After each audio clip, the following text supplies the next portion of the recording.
Hi, I'm Gina. English speaking practice. Where do you live?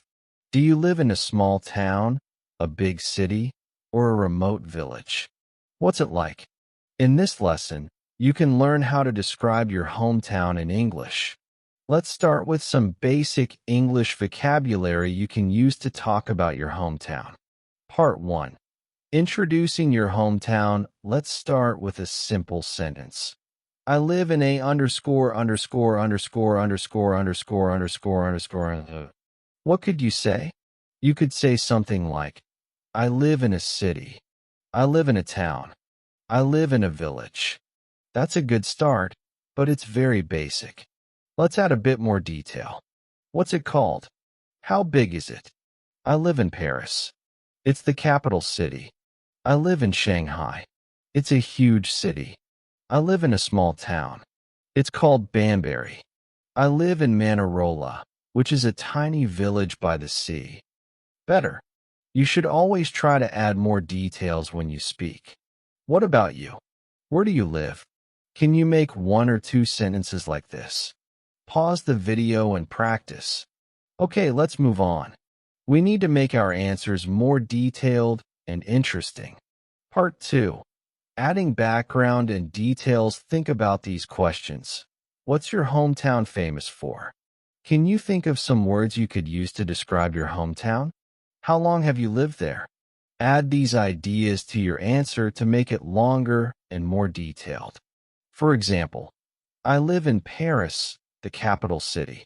It's famous for its landmarks such as the Eiffel Tower, Notre Dame Cathedral, or the Louvre. It's also well known for its food, of course. I live in Shanghai. It's a huge, bustling, international city. People from all over the world live and work there. I live in a small town called Banbury. I've been living there for about 5 years, since I finished university. It's a pretty sleepy place, to be honest. Let's look at some useful vocabulary from these examples, which you can use when you speak.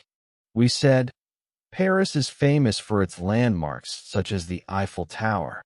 Landmarks are famous places or buildings, like the Eiffel Tower in Paris, the Sydney Opera House, or Christ the Redeemer in Rio. Does your hometown have any famous landmarks? What are they called in English? Next, we said, Shanghai is a bustling city. Do you know what this means? It means there's a lot of activity. There are lots of people, lots of traffic, lots of life and energy. Is your city bustling or sleepy? If a town is sleepy, there's not much activity and things are quiet. What about your hometown? Look at our questions again.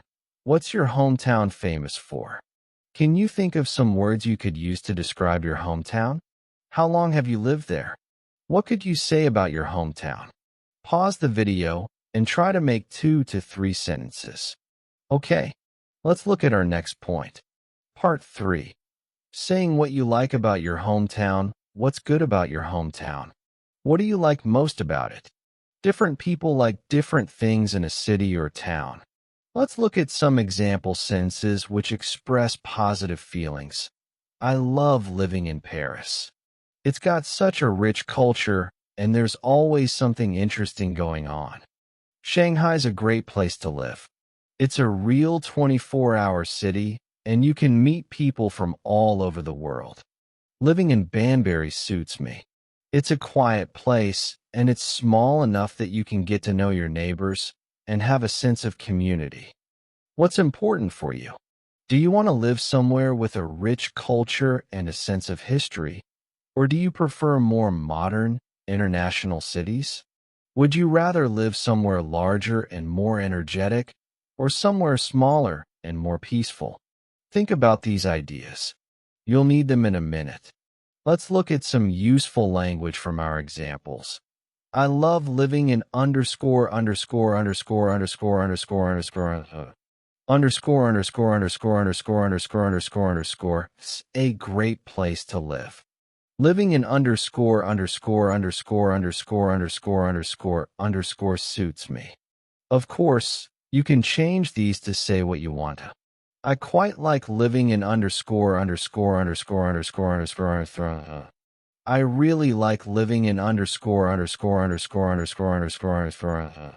I suppose I don't mind living in underscore underscore underscore underscore underscore. We also saw some useful phrases in our examples. It's got such a rich culture. There's always something interesting going on. It's a real 24-hour city. You can meet people from all over the world. It's small enough that you can get to know your neighbors and have a sense of community. What does that last phrase mean? If you have a sense of community, it means people know their neighbors and feel like they belong to a wider community. Smaller towns and villages often have a better sense of community, perhaps because people have more time to talk to each other and do things together. What about your hometown? Could you use any of these phrases to describe where you live? Next, what if you don't like something about your hometown? Part 4. Saying what you dislike. Let's look at some examples which express negative feelings. Paris is great, but the cost of living is really high. That can be quite stressful because you're always thinking about money and how to make ends meet. Shanghai's an exciting place, but it's really crowded and it can be exhausting to live there. Air quality can be an issue, particularly in the summer. Banbury's nice, but sometimes I find it a bit boring. There's not much nightlife, and sometimes it feels a bit cut off from the wider world. When talking about things you don't like about your hometown, you can use adjectives like stressful, crowded, boring. You can make your answer more interesting by using phrases. We saw some useful ones in our examples. The cost of living is really high. You're always thinking about how to make ends meet, meaning you're always thinking about how to pay for your basic living costs. It can be exhausting to live there. Air quality can be an issue. There's not much nightlife. It feels a bit cut off from the wider world, meaning you feel like you're far away from people, culture, and activity. Could you use any of these phrases to describe your hometown? Remember that you can also change the phrases to fit your ideas. For example, traffic can be an issue. There's not much for young people to do. It can be very stressful to live here. Okay, what about you? Try to make 3 to 4 sentences. Say what you like and dislike about your hometown. Use the keywords and phrases from parts 3 and 4. Go on, pause the video and practice. Okay, we have one more thing to do. Part 5. Describing how it's changed over time. What was your hometown like 10, 20, or 50 years ago? How has it changed? How has it changed over time? Some places change very fast. Other places never seem to change at all. Talking about changes can add interesting and useful information to your description. Let's look. Paris has changed a lot in the last 20 years. It's much more international and much more expensive than it used to be. However, the soul of the city is still there. Paris will always be Paris. Shanghai is almost unrecognizable compared to 20 or 30 years ago. The city has expanded so much, both physically and economically. It's amazing when you see old photos of the city. Things are so different now. Banbury hasn't changed much as a place in the last 20 years, but the mix of people is a bit different nowadays. The population used to be older and mostly English, whereas now there are more young people living here, including many people from other parts of Europe. Again, these examples contain a lot of useful language you can use to talk about your hometown. For example, underscore underscore underscore underscore underscore underscore underscore underscore has changed a lot in the last 20 years. Underscore underscore underscore underscore underscore underscore underscore is almost unrecognizable compared to 20 years ago.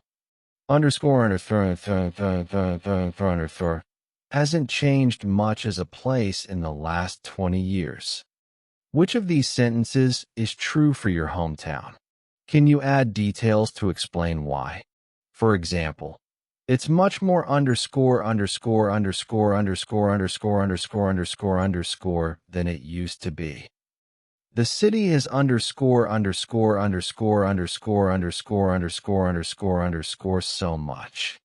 The underscore underscore underscore underscore underscore underscore underscore underscore is a bit different nowadays.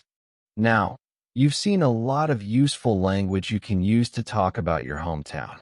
Let's put everything together and practice making a longer answer. Part 6, Review. Do you remember all the points we talked about? We covered introducing your hometown, adding background and details, talking about what you like or dislike about it, talking about how it's changed over time.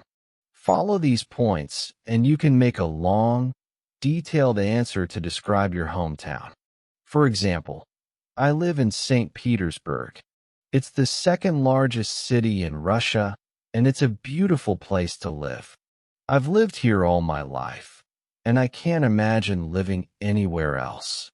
It has such a rich culture.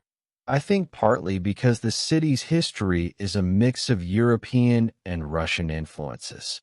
I think that's why I like it here. It's a unique place. Traffic can be an issue in the city center, but public transport is very good. The city hasn't changed much in the last 20 years, although there are certainly more and more tourists these days. Could you make an answer like this? Let's do one more example first. I'll tell you about my hometown. I'm from Denver, the capital of Colorado. It's near the Rocky Mountains, so the surrounding area is quite beautiful. I've been living here for about 3 years. I really like Denver because it's a young city with lots of energy, but if you need a break, it's easy to drive to the mountains and find a quiet place to relax. The only real disadvantage is that winter can be seriously cold. Denver's changed quite a lot in the last 20 years. Many people are moving here to work. Unfortunately, the cost of living has also gone up quite a lot. Okay. Now it's definitely your turn. Talk about your hometown. Make a longer answer like these ones. If you want, you can post your answer in the video comments. We'll give you feedback on your English. That's the end of the lesson. I hope you learned something useful. If you want to see more of our free English lessons, check out our website, oxfordonlineenglish.com. Thanks for watching, and see you next time.